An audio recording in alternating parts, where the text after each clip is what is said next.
बच्चों, welcome to Rezang La education. मेरा नाम है भारती और मैं हूं आपकी ज़ूलॉजी टीचर। आज हम लोगों ने यार लास्ट लेक्चर में क्या कंप्लीट कर लिया था? डीएनए टेक्नोलॉजी, हम लोगों ने बायोटेक्नोलॉजी शुरू कर ली थी, राइट। हमने एक जनरल प्रोसेस देख लिया था, जनरलाइज प्रोसेस हम लोगों ने देख लिया था, ठीक है, जिसमें हम लोगों ने बात किया था कि कैसे कैसे हमने क्या ढूंढी। सबसे पहले डिज़ायरेबल ट्रेट ढूंढी, उसको उस ऑर्गेनिज्म से निकाला, उसको हमने होस्ट में डाला ताकि वो क्या कर सके वहाँ पर, फिर उसको उस जीन को अडाप्ट कराया। अब जब उस जीन को अडाप्ट कराया यार, उसको अडाप्ट करने का क्या रीज़न था कि ताकि वो अगले आने वाली प्रोजेनी में या आने वाले क्या कहते हैं ऑफस्प्रिंग्स में भी आए, जो हमारी डिज़ायरेबल कैरेक्टर वाली ट्रेट हमें चाहिए थी। ठीक है, क्लियर है। आज हम लोग प्रॉपरली बात करने वाले हैं रिकॉम्बिनेंट डीएनए टेक्नोलॉजी की। ठीक है, रिकॉम्बिनेंट पता है ना आपको? रिकॉम्बिनेंट क्या होता है? जब हम लोग किसी दो चीज़ को कंबाइन कर रहे हैं और कुछ नया बनाते हैं तो हम लोग टर्म यूज़ करते हैं रिकॉम्बिनेंट। ठीक है, जैसे कि हम लोगों ने रिकॉम्बिनेंट प्लाज्मिड वेक्टर यूज़ किया था जब हम लोगों ने जनरलाइज्ड, हम लोगों ने क्या करा था, एक पूरा प्रोसेस देखा था कि कैसे हमने एक फॉरेन जीन किसी में इंट्रोड्यूस कराई थी, करेक्ट है। तो रिकॉम्बिनेंट टेक्नोलॉजी, डीएनए टेक्नोलॉजी के बारे में जब हम लोग बात करते हैं तो ये क्या है? These are the set of techniques, these are the set of techniques जो हम लोग क्या करते हैं, जो हमें क्या देती हैं, एक स्कोप देती हैं, जहाँ पर हम लोग कोई डीएनए निकाल के किसी और डीएनए के साथ कंबाइन करके कुछ नई चीज़ें, कुछ नए प्रोडक्ट, कुछ यूज़फुल प्रोडक्ट हम लोग बना सकते हैं। ठीक है, अब वो यूज़फुल प्रोडक्ट किसी पर्टिकुलर ऑर्गेनिजम्स के लिए हो सकते हैं, हमारे लिए हो सकते हैं, या फिर एनवायरनमेंट के लिए हो सकते हैं। ठीक है, तो ये क्या है? These are the set of techniques which enable DNA, which enable DNA from different sources। ठीक है, हम लोग किसी भी सोर्स से डीएनए निकाल सकते हैं, from different sources to be identified, recombined। ठीक है, आइडेंटिफाई क्यों कर रहे हैं हम लोग? ताकि हम लोग उसको रिकम्बाइन कर पाए। ठीक है, to be identify, recombined, recognized and isolate. ठीक है, ये सब क्यों कर रहे हैं? ताकि हमें यूजफुल प्रोडक्ट्स मिल सके। क्या मिल सके? यूजफुल प्रोडक्ट मिल सके। अब यार फर्स्ट टाइम जिसने करी होगी ये डीएनए टेक्नोलॉजी, आरडीएनए टेक्नोलॉजी जिसने सबसे पहले करी होगी, उसको कैसे पता चला होगा कि यार हम लोग डीएनए के साथ ऐसा कुछ भी कर सकते हैं? मतलब कहीं से काट दिया, कहीं जोड़ दिया, कहीं डाल दिया, ऐसे कैसे हम लोग कर सकते हैं? तो सबसे पहले जिसने ये करा था ना, सबसे पहले जिसने किया था, उन दो साइंटिस्ट के नाम है स्टैनले कोहन। ठीक है, क्या नाम है? स्टैनले कोहेन नाम है। ठीक है, और दूसरे का नाम है बोयर। ठीक है, क्या नाम है? बोयर नाम है। अब यार ये क्या कर रहे थे? इन्होंने देखा, इन्होंने नोटिस किया कि आपका जो सैल्मोनेला टाइफाई है ना, सैल्मोनेला टाइफाई जो बैक्टीरिया है, जो टाइफॉइड कॉज कर रहा है, पढ़ा है ना हमने, अभी अभी 2 चैप्टर्स में पढ़ लिया। तो इन्होंने देखा कि यार ये जो साल्मोनेला टाइफाई है, इसके पास ना एक जीन में कुछ अलग है। क्या अलग है? इसके पास ना एक एंटीबायोटिक रेजिस्टेंस जीन प्रेजेंट है। ठीक है, यानी कि मान लो अगर वो एंटीबायोटिक रेजिस्टेंस जीन पेनिसिलिन के लिए रेजिस्टेंस शो करती है, मान लो, है ना, फॉर इंस्टेंस बोल रही हूं, अगर वो एंटीबायोटिक रेजिस्टेंस जीन पेनिसिलिन के लिए रेजिस्टेंस शो करती है, यानी अगर वो पेनिसिलिन के मीडियम में हमने वो जीन डाली तो भी ग्रो करेगी, कोई फर्क ही नहीं पड़ेगा एंटीबायोटिक का, है ना। जैसे फॉर एग्जांपल यार आप लोग क्या लेके आते हो? ऑल आउट लेके आते हो घर में लगाने के लिए ना, कुछ टाइम काम करती है, उसके बाद क्या हो जाते हैं, वो जो मच्छर होते हैं ना, वो अपने अंदर अपने जेनेटिक्स को चेंज करके क्या कर लेते हैं, उस ऑल आउट यानी कि वो दवाई के अगेंस्ट रेजिस्टेंस बना लेते हैं, जिसके बाद उस ऑल आउट का कोई फर्क नहीं पड़ता है उन पे। ठीक है, तो इन्होंने क्या देखा कि स्टैनले बोल रही हूँ, सैल्मोनेला में सैल्मोनेला के पास क्या था? सैल्मोनेला के पास था एंटीबायोटिक रेजिस्टेंस जीन। ठीक है, क्या था? Antibiotic resistance gene. तो इन लोगों ने क्या सोचा, यार इसके पास है तो क्या हम ये जीन किसी और के पास डाल सकते हैं, किसी और के अंदर इंसर्ट कर सकते हैं? कितना भला हो जाएगा ना। मान लो कि तुम्हारे अंदर डेंगू के अगेंस्ट एंटीबायोटिक रेजिस्टेंस जीन बन गई, मान लो, है ना, मानने के लिए बोल रही हूँ, वैसे तो बहुत फैल रहा है, काश ऐसा हो जाए। ठीक है, अगर तुम्हारे अंदर बन गई है ना, तो तुम्हारा यूज करके बहुत सारे लोगों के अंदर हमने वो जीन ट्रांसफर करी, तो उनका भी तो भला हो जाएगा ना। सेम इन्होंने वही सोचा कि अगर सैल्मोनेला के अंदर है ये जीन, तो इन्होंने क्या किया, इन्होंने इस पर्टिकुलर जीन को ट्रांसफर किया इनटू ई कोलाई। अब ई कोलाई को क्यों यूज किया? क्योंकि यार ज्यादातर एक्सपेरिमेंट एक तो इसी के साथ हो रखे हैं, और दूसरी बात इसके पास था नहीं, है ना, इसके पास वो एंटीबायोटिक रेजिस्टेंस जीन नहीं थी। तो इन्होंने बोला यार ई कोलाई में डाल के देखते हैं वर्क करता है या नहीं।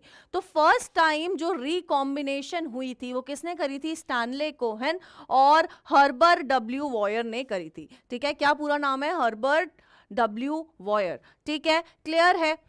क्लियर है बच्चों? ठीक है, तो इतना समझ आया कि पहली बार किसने करी थी और होता क्या है। आई गेस आपको समझ आ गया होगा। ठीक है, अगर ईयर लिखना चाहो तो आप इधर ईयर भी लिख सकते हो। तो कब हुआ था? 1972 में हुआ था। ठीक है, क्लियर है? अब यार इन सारी चीज को हमने देखा था ना उस प्रोसेस में कि हमने कुछ सिजर्स यूज करी थी, फिर एक दूसरे को चिपकाया था। ठीक है, हमने होस्ट में ट्रांसफर किया था। तो इन सारे प्रोसेस के लिए यार कुछ ना कुछ टूल्स यूज हुए होंगे, है ना, कुछ ना कुछ टूल्स की रिक्वायरमेंट रही होगी, बिल्कुल रही होगी। बिना रिक्वायरमेंट, बिना उन टूल्स के कैसे पॉसिबल था? बिना कैंची के कैसे काट लेते तुम जीन को? तो now let's talk about those tools. उन टूल्स के बारे में बात करते हैं। ठीक है, किसके बारे में बात करते हैं? टूल्स के बारे में हम लोग बात कर लेते हैं। अब टूल्स में यार कुछ तो ऐसी चीजें होंगी जो क्या कर रही होंगी, कुछ चीजें होंगी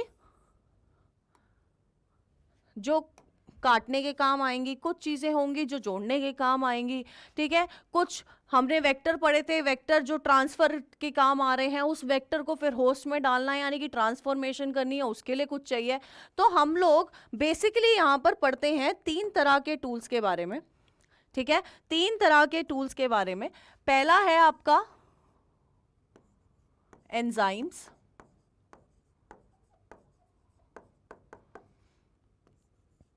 सेकंड है क्लोनिंग वेक्टर्स, ठीक है, और थर्ड है बच्चों आपका कॉम्पिटेंट होस्ट।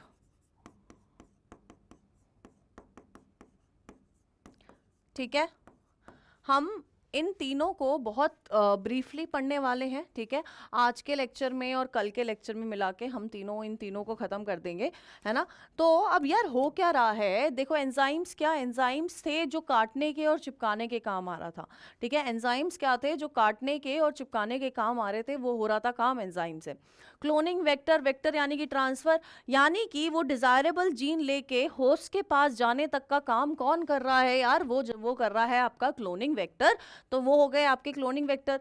फिर कॉम्पिटेंट होस्ट, यार उस होस्ट को भी तो मनाना पड़ेगा, भले ही उसे क्या चाहिए, वो उसको जीन चाहिए, लेकिन उसमें क्या है, ईगो है कि उसको मनाना पड़ेगा। तो होस्ट को क्या करना पड़ता है? कॉम्पिटेंट करना पड़ता है। कॉम्पिटेंट यानी कि दोनों के आपस के बीच में अंडरस्टैंडिंग बनानी पड़ती है, तभी क्या होता है, ये वेक्टर उस जीन को लेके उस होस्ट के अंदर जाता है। इसके भी अलग अलग मेथड्स हम लोग पढ़ने वाले हैं। तो आज हम लोग बेसिकली पढ़ेंगे एंजाइम्स। ठीक है, जब हम लोग एंजाइम्स की बात करते हैं तो हमारे पास 3 तरह के एंजाइम है। और तो हमारे पास 3 तरह के एंजाइम्स हम लोग यहां पर पढ़ते हैं। पहला है आपका रिस्ट्रिक्शन एंजाइम, रिस्ट्रिक्शन एंजाइम, ठीक है। सेकंड है आपका पॉलीमरेजेस, ठीक है। थर्ड है आपका लाइगेजेस, ठीक है। और एक और जो हम लोग यहाँ पर पढ़ते हैं वो है आपके एल्कलाइन फॉस्फेटेसेस, हम लोग इनके बारे में पढ़ते हैं, ठीक है। तो now let's start with restriction enzyme, या restriction to be specific restriction endonucleases, ठीक है। ओके अब यार जब हम लोग रिस्ट्रिक्शन एंजाइम्स के बारे में बात करते हैं तो हमारे पास ना दो तरह के हैं। ये रिस्ट्रिक्शन एंजाइम्स हमारे पास दो तरह के हैं। पहला है रिस्ट्रिक्शन एंडोन्यूक्लियेसेस, रिस्ट्रिक्शन एंडोन्यूक्लियेसेस, और दूसरा है रिस्ट्रिक्शन एक्सोन्यूक्लियेसेस। अब अगर आप देखोगे ऊपर पहले वर्ड दोनों में सेम है, क्या है, पहले वर्ड दोनों में सेम है, लेकिन यहाँ एंडो है, यहाँ एक्सो है। एंडो यानी कि अंदर है ना, ये तो प्रथा चली आई है, जहां वर्ड एंडो दिख रहा है वो कहाँ है, बीच में, और एक्सो यानी कि बाहर, ठीक है। तो यानी कि ये क्या है, दीज आर बेसिकली, जब हम लोग रिस्ट्रिक्शन एंजाइम्स के बारे में बात करते हैं या रिस्ट्रिक्शन एंडो न्यूक्लियेसेस की स्पेसिफिकली बात करते हैं, these are the molecular scissors, है ना। यही वो कैंची है जो क्या कर रही है, उस जीन को काटने में हेल्प कर रही है, उस डीएनए के सेगमेंट को तोड़ने में, काटने में हेल्प कर रही है, ठीक है। तो एंडो यानी कि जब उस डीएनए के सेगमेंट को बीच में से अंदर से कोई काट रहा है तो वो एंडोन्यूक्लियेसिस है, बाहर की तरफ से कोई काट रहा है एक सेगमेंट को तो वो क्या है, वो आपके रिस्ट्रिक्शन एंड एक्सोन्यूक्लियेसिस है, ठीक है, ठीक है। अब इन रिस्ट्रिक्शन एंजाइम्स को, और मैंने क्या टर्म दी, मैंने बताया कि इनको बोलते हैं मॉलिक्यूलर सिजर्स, ठीक है। इनको क्या बोलते हैं, इनको बोला जाता है बच्चों मॉलिक्यूलर सिजर्स। ये कर क्या रहे हैं, ये एंडोन्यूक्लियेसेस, न्यूक्लियेसेस यानी कि डीएनए का कोई ना कोई बॉन्ड तोड़ रहे हैं। न्यूक्लिक एसिड डीएनए में ही होता है ना, तो कहाँ कोई ना कोई बॉन्ड तोड़ रहे हैं। कौन सा बॉन्ड तोड़ते हैं, ये क्लीव करते हैं फॉस्फोडाइएस्टर बॉन्ड। कौन सा बॉन्ड तोड़ते हैं, फॉस्फोडाइएस्टर बॉन्ड को क्या कर देते हैं, क्लीव कर देते हैं, यानी कि तोड़ देते हैं, ठीक है। अब फॉस्फोडाइएस्टर बॉन्ड कहाँ प्रेजेंट है, अगर आपने मॉलिक्यूलर बेसिस पढ़ा है या बायोमोलिक्यूल्स 11वीं में पढ़ लिया होगा, वहां पर आपको पता होगा कि फॉस्फोडाइएस्टर बॉन्ड प्रेजेंट होता है एक डीएनए मॉलिक्यूल की, या डीएनए के कहां पर, बैकबोन में प्रेजेंट होता है। तो ये फॉस्फोडाइएस्टर बॉन्ड कहां प्रेजेंट है, बैकबोन में प्रेजेंट है डीएनए के स्ट्रक्चर के, ठीक है। तो वहां पर ये क्या करता है, इसको क्लीव करता है, ठीक है, ठीक है, क्लियर है। और ये स्पेसिफिकली हम लोग इधर पर किसके बारे में बात कर रहे हैं, रिस्ट्रिक्शन एंडोन्यूक्लियेसेस के बारे में बात कर रहे हैं, ठीक है। इसके अलावा रिस्ट्रिक्शन एंडोन्यूक्लियेसेस जब भी क्या करते हैं, आपकी मतलब आपको क्या करना है, आपको कोई जीन को तोड़ना है ना, कोई जीन को, डिजायरेबल जीन को काटना है, उस डीएनए सेगमेंट को काटना है, तो आप क्या करते हो, ये क्या करता है, ये पहले आके रिकॉग्नाइज करेगा, है ना, ये पहले आएगा, रिकॉग्नाइज करेगा, पूरे सेगमेंट पे क्या करेगा, उसको देखेगा, परखेगा, निहारेगा, और फिर ये क्या करेगा, रिकॉग्नाइज करेगा ये कुछ ढूंढ रहा है। क्या ढूंढ रहा है, ये ढूंढता है एक पर्टिकुलर सीक्वेंस। क्या ढूंढ रहा है, एक पर्टिकुलर सीक्वेंस ढूंढ रहा है यार, वहीं से इसको कट करता है, वहीं से उस डीएनए सेगमेंट को क्या करता है, कट करता है। वो पर्टिकुलर सीक्वेंस होता है पैलिंड्रोमिक सीक्वेंस।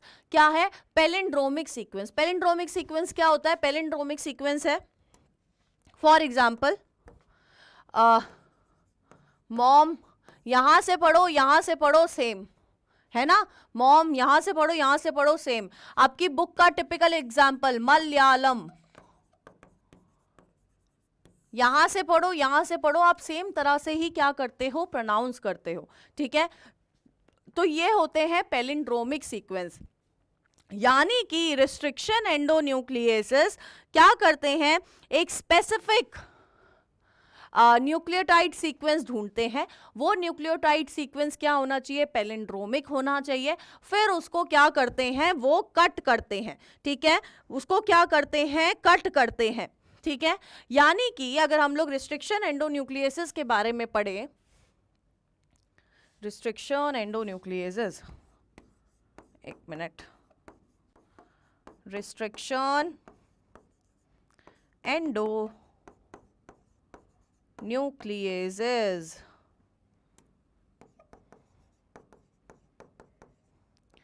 जब हम लोग बच्चों इनके बारे में बोलते हैं तो हम ये क्या है, ये क्या करते हैं, सबसे पहले आएंगे क्या करेंगे, इंस्पेक्ट करेंगे, ठीक है, इंस्पेक्ट करेंगे, फिर क्या करेंगे, फिर करेंगे रिकॉग्निशन, रिकॉग्नाइज द पैलिंड्रोमिक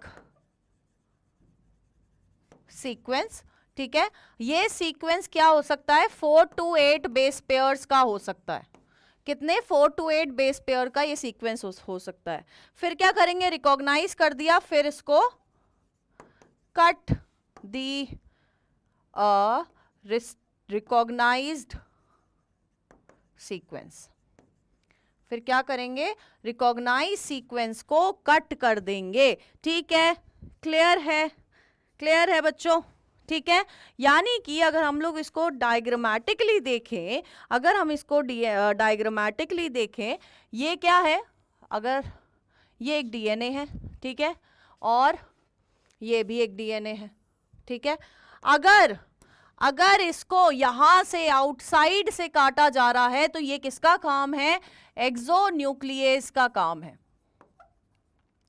और कोई पर्टिकुलर सीक्वेंस ढूंढ के अंदर की तरफ से उसे काटा जा रहा है तो ये किसका काम है, ये है आपके एंडोन्यूक्लियस का काम, ठीक है, क्लियर है, ठीक, क्लियर है। अब यार ये ऐसा कुछ प्रेजेंट है ना, मतलब ये रिस्ट्रिक्शन एंजाइम्स कहीं ना कहीं से तो मिले होंगे हमें, है ना, कहीं ना कहीं से तो हमने एक्सट्रैक्ट करे होंगे, तो फर्स्ट टाइम ये रिस्ट्रिक्शन एंजाइम्स या हमें कैसे पता चला, तो इनके पता लगने के पीछे भी क्या है, एक स्टोरी है, बैक स्टोरी, जरा पीछे की तरफ जाओ, मैनी ईयर्स अगो क्या हुआ था, एक साइंटिस्ट थे जिनका नाम था डब्ल्यू आर्बर, इन्होंने क्या देखा, बैक्टीरियोफेज पता है आपको, जो बैक्टीरिया को इन्फेक्ट करने वाले वायरस को हम लोग क्या बोलते हैं, बैक्टीरियोफेज बोलते हैं ना, पता है ना आई गेस, ठीक है, तो इन्होंने क्या देखा यार कि वो जो इन्होंने देखा कि एक बैक्टीरिया के ऊपर बैक्टीरियोफेज आया, ठीक है, एक बैक्टीरिया के ऊपर, ये क्या था, बैक्टीरिया था, ठीक है, ऐसे करके यहां क्या आया, बैक्टीरियोफेज आया, इसने क्या किया, इसके पास एक प्लाज्मिड प्रेजेंट है और आपका डीएनए प्रेजेंट है, जैसे ही ये अंदर आया, ठीक है, जैसे ही ये अंदर आया, इसने बैक्टीरिया के क्या करा, बैक्टीरिया ने क्या करा कि इसके डीएनए को, बैक्टीरियोफेज के डीएनए को ऐसे ऐसे करके काट दिया। ऐसा क्या था, ऐसे कौन सी तलवारें थी किसके पास, बैक्टीरिया के पास, जो क्या करा गया, उसने बैक्टीरियोफेज के डीएनए को काट दिया। तो जब उन्होंने ये नोटिस किया कि ऐसा कुछ प्रेजेंट है इन लोगों के पास, बैक्टीरियाज के पास, प्रोकैरियोट्स के पास, कि वो किसी भी डीएनए को क्या कर सकते हैं, क्लीव कर सकते हैं, तब उनको क्या हुआ, उनके दिमाग की बत्ती जली और फिर उन्होंने क्या करा, उन्होंने एक पोस्टुलेट बनाया, ठीक है, उन्होंने क्या किया, ही पोस्टुलेटेड, ठीक है, ही पोस्टुलेटेड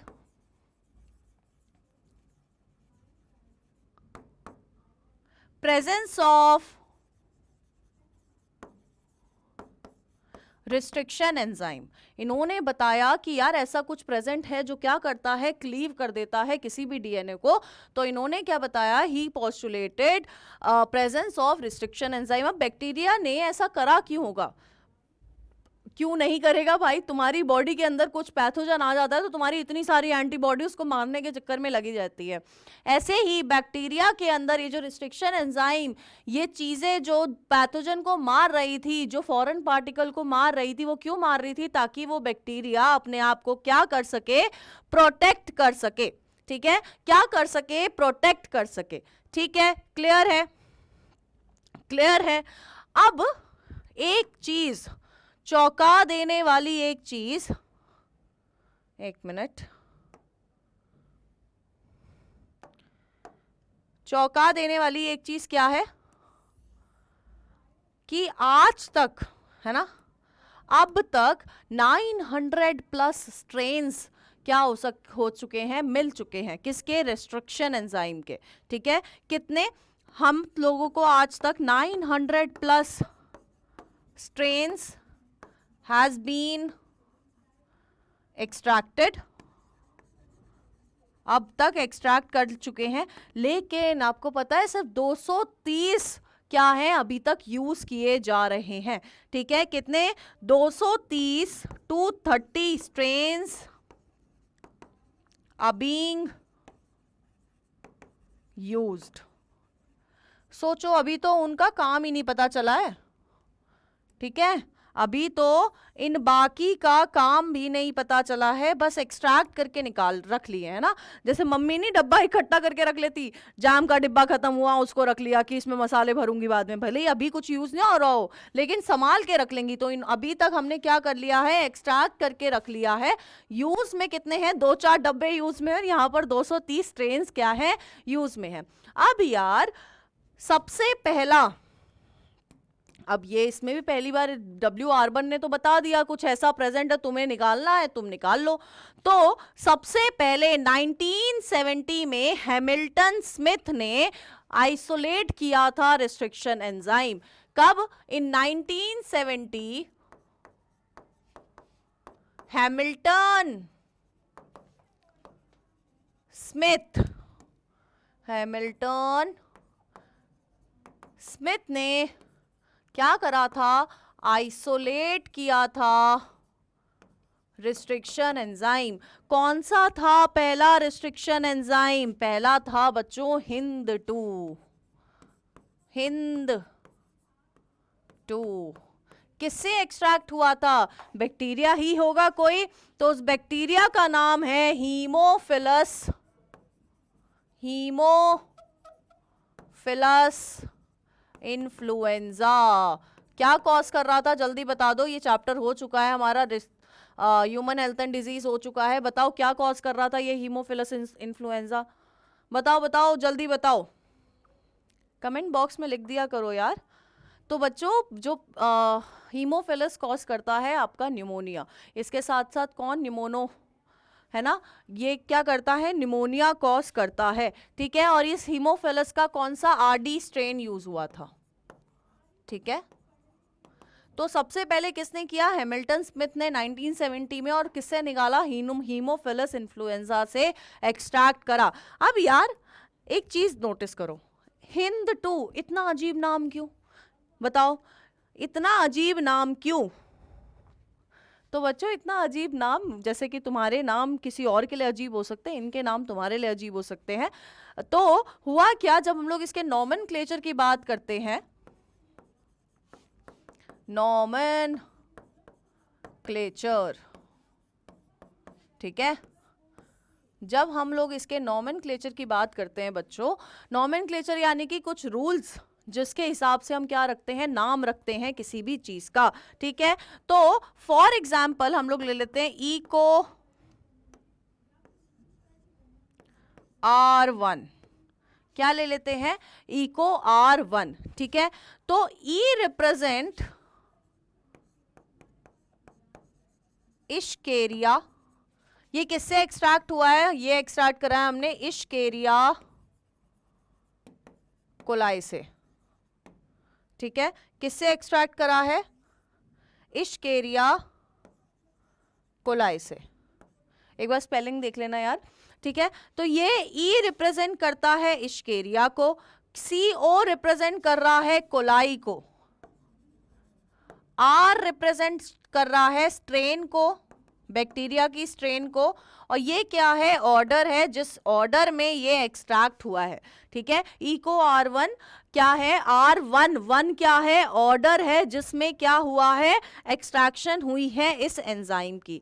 तो अगर आप इसको देखो, अगर हम लोग जनरलाइज्ड वे देखें, जनरलाइज्ड वे हमें बताती है इश्केरिया क्या है, स्पीशीज, कोलाई क्या है, जीनस,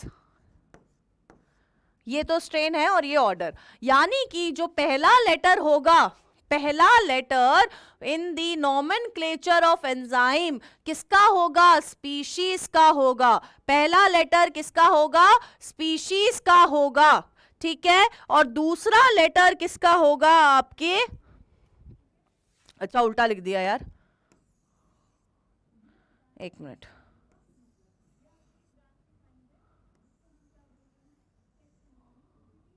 हाँ, पहला इश्केरिया, इश्केरिया क्या है?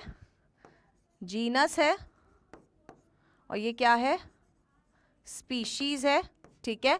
तो जो पहला लेटर होगा, फर्स्ट लेटर किसका होगा? फर्स्ट लेटर होगा आपके जीनस का, और सेकंड दो लेटर्स किसके होंगे? स्पीशीज के होंगे, और फिर आपका स्ट्रेन आएगा, और फिर नंबर जिस ऑर्डर में वो हमारा रिस्ट्रिक्शन एंजाइम हमने एक्सट्रैक्ट करा है, ठीक है, ठीक है, क्लियर है। तो ये क्या है? हमारा नॉमेनक्लेचर। एक बार मैं इसे यहां पर लिख देती हूं।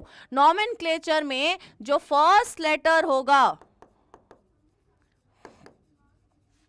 वो क्या किसका होगा? जीनस का होगा। सेकंड टू लेटर्स किसके होंगे? स्पीशीज के होंगे। Third strain. फोर्थ क्या होगा? आपका ऑर्डर नंबर ऑफ एक्सट्रैक्शन। ये क्या है? कुछ रूल्स हैं जो क्या होता है, जो फॉलो करे जाते हैं in case of naming the restriction enzymes. Clear है?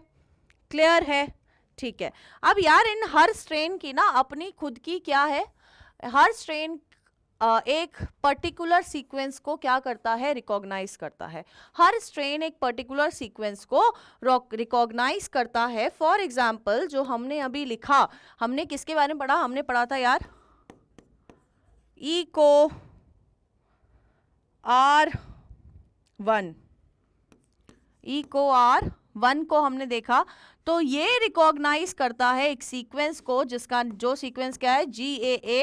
GAATTC, ठीक है, CTTAAG, और हमें पता है हम लोग हमेशा इसको ऐसे करके लिखते हैं, ठीक है।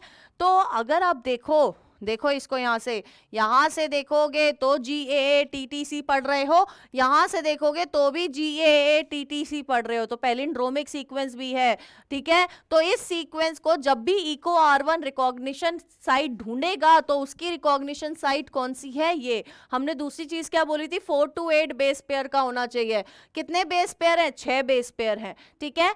तो ये क्या है? इको R1 की रिस्ट्रिक्शन साइट है। ये क्या है? Recognition site of eco R1, ठीक है। क्लियर है? क्लियर है, ठीक है। अब यार जब भी है ना, जब भी कोई भी रिस्ट्रिक्शन एंजाइम किसी चीज को काटेगा तो हमारे पास क्या होगा? दो एंड आएंगे, है ना। मान लो ये क्या है? ये आपका रिस्ट्रिक्शन है, यहां काटा तो हमारे पास एक क्या आ गया? ये एक एंड, ये एक एंड आ गया, ठीक है।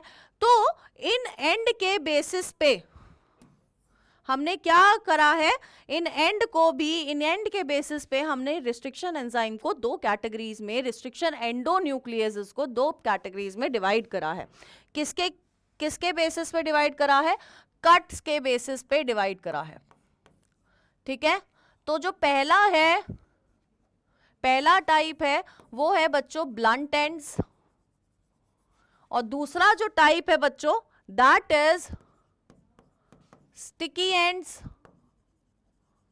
या फिर ओवर हैंगिंग एंड्स, ठीक है। स्टिकी एंड्स या फिर ओवर हैंगिंग एंड्स, या फिर हम लोग इसको बोलते हैं स्टैगर्ड एंड्स। क्या बोलते हैं? और हम लोग बोलते हैं स्टैगर्ड एंड्स, ठीक है। अब ब्लंट एंड्स क्या है? जो सीधे मुंह पे है ना। ब्लंट एंड्स क्या है? ब्लंट क्या है? बिल्कुल मुंह पे है, कुछ नहीं छुपा जा रहा। जिसको किसी के ब्लंट इंसान की हम लोग क्या बात करते हैं कि यार इसको किसी की जरूरत नहीं है, जो मन में आए बोल देता है, लड़ाई हो झगड़ा हो कोई मतलब नहीं है। तो ब्लंट एंड्स भी क्या है? जिनको किसी से मतलब नहीं है, जो क्या कर सकते हैं? अकेले बढ़िया रह सकते हैं। फॉर एग्जाम्पल एक क्या है, सी सी जी जी जी जी जी जी जी सी सी सी 5 डैश 3 डैश 3 डैश 5 डैश। जब भी रिस्ट्रिक्शन एंजाइम, कोई भी रिस्ट्रिक्शन एंजाइम किसी भी पैलिंड्रोमिक सीक्वेंस को, रिकॉग्निशन साइट को सेंटर में से कट करता है, हमें क्या मिलते हैं, हमें मिलते हैं ब्लंट एंड्स।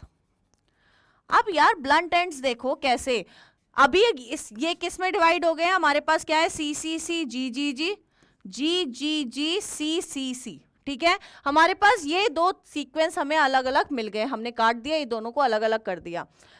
अब क्या इसके पास कुछ भी खाली बॉन्ड है ना, यहां पर कुछ भी ऐसा नहीं है, यहां पर कुछ भी ऐसा नहीं है जो क्या कर रहा हो, जिसको किसी और की जरूरत हो, है ना, सब बढ़िया है ना, यहाँ पर 3 कपल है, यहाँ पे 3 कपल है, बढ़िया है, किसी को किसी और की जरूरत नहीं है। वहीं पर जब हम लोग बात करते हैं यार किसकी, जब हम लोग बात करते हैं स्टिकी एंड्स की, तो स्टिकी एंड का एग्जाम्पल है GAA TTC CAA sorry CTT AAG 5 dash 3 dash 3 dash 5 dash. Sticky ends हमें तब मिलते हैं जब कोई भी रिस्ट्रिक्शन एंजाइम थोड़ा सा बाहर से, सेंटर से दूर क्या करता है, कट करता है। जब सेंटर से दूर क्या होता है, कटिंग होती है, तब क्या होता है, हमें मिलता है स्टिकी एंड। अब ये कैसा हो गया यार, देखो अब ये हो गया, यहां से काट दिया, यहां से काट दिया, हमारे पास क्या है, AA TTC, ठीक है, पूरा बचा है, और C, एक मिनट, और क्या है हमारे पास, क्या बचा है, CTT, अच्छा G भी तो बचा है, क्यों नहीं बता रहे हो, GAA बचा है हमारे पास, ठीक है, और क्या बचा है हमारे पास नीचे, हमारे पास बचा है एक CTT और AA हमारे पास यहां पर बचा है, ठीक है। ये यहां से हमने कट करा, यहां से हमने कट करा, ठीक है। जब हम लोग यहां से इनको कट करेंगे, जब हम लोग यहां से इनको कट करेंगे, तो हमारे पास कुछ ऐसा सीक्वेंस बचेगा, ठीक है। क्या बचेगा, कुछ ऐसा सीक्वेंस बचेगा, एक ये बचेगा, देखो दूसरे कलर से दिखाती हूं,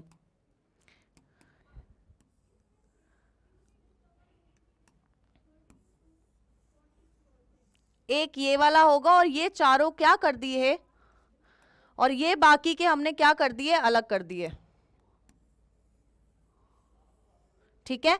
ये अलग हो गया, ये अलग हो गया यार। अब इसके पास क्या है, खाली जगह है, खाली जगह है, अकेला फील कर रहा है। ये वो इंसान है जो सिंगल रह ही नहीं सकता, है ना। ये क्या कर रहा है, ये सिंगल रह ही नहीं पा रहा, इसको हर महीने मतलब एक से निकला दूसरे में गया, एक से निकला दूसरे में गया। ये क्या है, चिपकू है, चेपड़ है, एक नंबर का चिपकू है। तो जैसे ही कोई दूसरा सीक्वेंस यहां आएगा, वैसे ही क्या करेगा, ये उससे चिपक जाएगा। इसलिए हम लोगों ने इसको क्या टर्म दिया है, हमने इसको टर्म दिया है बच्चों स्टिकी एंड। स्टिकी क्या है, स्टिकी का मतलब क्या है, चिपकू है, ठीक है, क्या है, चिपकू है, ठीक है। क्लियर है, क्लियर है। अब इसके एग्जांपल्स लिख लो। अब जब इसके एग्जांपल्स की बात करते हैं तो ब्लंट एंड्स में आ जाते हैं आपके eco R5 Hind 3, eco R5 और हिंद 3। अब इसका GAA TTC वाला बताया था ना, किसका था, इको R1, इसका एग्जाम्पल क्या है, इको R1। इसके अलावा कोई एग्जाम्पल बता दो, इसके अलावा बताओ। हिंद 2 है यहाँ पे, ठीक है, हिंद 3 यहाँ पर है। तो ये क्या है, ये वो एग्जाम्पल्स हैं जो आपको याद रखने हैं in case of restriction enzyme, ठीक है, क्लियर है। अब यार ये जो रिस्ट्रिक्शन एंजाइम्स हैं, ये हम लोग इनको और डिवाइड करते हैं इन 3 कैटेगरीज। हम लोग क्या डिवाइड करते हैं, इनको 3 टाइप में डिवाइड करते हैं। किसको, रिस्ट्रिक्शन एंजाइम्स को। रिस्ट्रिक्शन एंजाइम्स को हम लोग 3 टाइप में डिवाइड करते हैं, 1, 2 और 3, ठीक है। तो जो पहला टाइप है यानी कि रिस्ट्रिक्शन एंजाइम टाइप 1 है, these are not used in r DNA technology, ठीक है। यानी कि ये कहाँ यूज नहीं होते, अभी जो हम डीएनए रिकॉम्बिनेंट डीएनए टेक्नोलॉजी पढ़ रहे हैं उसमें हम लोग टाइप 1 एंजाइम यूज नहीं करते हैं, क्योंकि ये वो टाइप ऑफ एंजाइम है जो कोई स्पेसिफिक सीक्वेंस देख के कट नहीं कर रहे हैं, ऐसे ही है ना, मर्जी से कहीं भी कट कर रहे हैं। तो ये क्या है, ये हम लोग not used in rDNA, पहला पॉइंट ये हो गया। दूसरा पॉइंट क्या हुआ, दूसरा पॉइंट है do not cut at specific sites, do not cut at specific sites, ठीक है। फिर हमारा आ जाता है second, we use these, they are used in rDNA, इनको यूज किया जाता है rDNA टेक्नोलॉजी में, और ये कहाँ करते हैं, ये आपका स्पेसिफिक साइट पर ही कट करते हैं, यानी कि रिकॉग्निशन साइट पर ही क्या करते हैं, कैंची लगा देते, काट देते हैं ये, ठीक है। क्या बोल रहे हो मैम, ऑलरेडी कट रहा है यार, वो कटना अलग है, ये कटने से कुछ ना कुछ यूजफुल हो रहा है, उस कटने से कुछ नहीं हो रहा तुम्हारा, ठीक है। ये भी, और type 3P, these are not used in rDNA, ठीक है। तो हम लोग कौन सा यूज कर रहे हैं, हम लोग टाइप 2 रिस्ट्रिक्शन एंजाइम्स यूज करते हैं फॉर rDNA टेक्नोलॉजी, ठीक है। और सबसे इंपॉर्टेंट बात जो हमें याद रखनी है वो ये है कि जिस रिस्ट्रिक्शन एंजाइम को यूज करके, जिस रिस्ट्रिक्शन एंजाइम को यूज करके आपने डिजायरेबल जीन को काटा है, उसी रिस्ट्रिक्शन एंजाइम से आप वेक्टर को काटेंगे, ठीक है। दोनों रिस्ट्रिक्शन एंजाइम क्या होने चाहिए, सेम होने चाहिए, ठीक है। यहां पर हम लोग लिख सकते हैं, एक नोट लिख लो, नोट क्या है, vector and desirable gene should be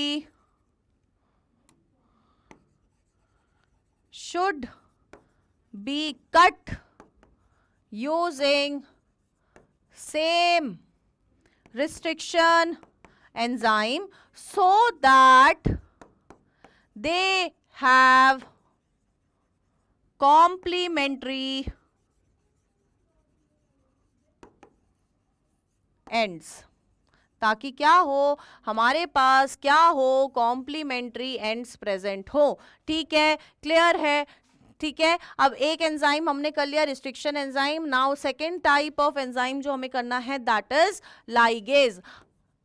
second क्या है, लाइगेज। लाइगेज क्या कर रहे हैं, अगर वो मॉलिक्यूलर सीजर है, रिस्ट्रिक्शन एंडोन्यूक्लियसिस मॉलिक्यूलर सीजर्स हैं, तो ये क्या है, दीज आर मॉलिक्यूलर ग्लू, है ना। ये क्या करना का काम कर रहे हैं, ये कर रहे हैं चिपकाने का काम, ठीक है, ठीक है। क्या कर रहे हैं, चिपकाने का काम कर रहे हैं, ठीक है, ठीक है। एग्जाम्पल T4 लाइगेजेस क्या करते हैं, ये अगर तोड़ा फॉस्फोडाइस्टर बॉन्ड को जा रहा है तो जोड़ा भी तो उनको जाएगा ना, तो बेसिकली क्या करते हैं, they form phosphodiester bond, phosphodiester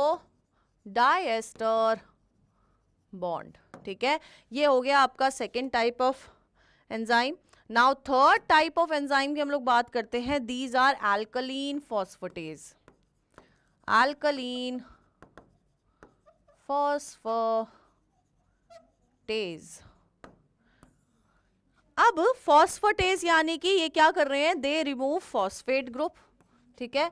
ये क्या करते हैं, they remove phosphate group, phosphate group को हटाते हैं। फॉस्फेटेज, एज यानी कि कुछ काट रहा है, फॉस्फेट ग्रुप को क्या करते हैं, काट देते हैं। अब फॉस्फेट ग्रुप कहां प्रेजेंट है, एट 5' एंड ऑफ डीएनए।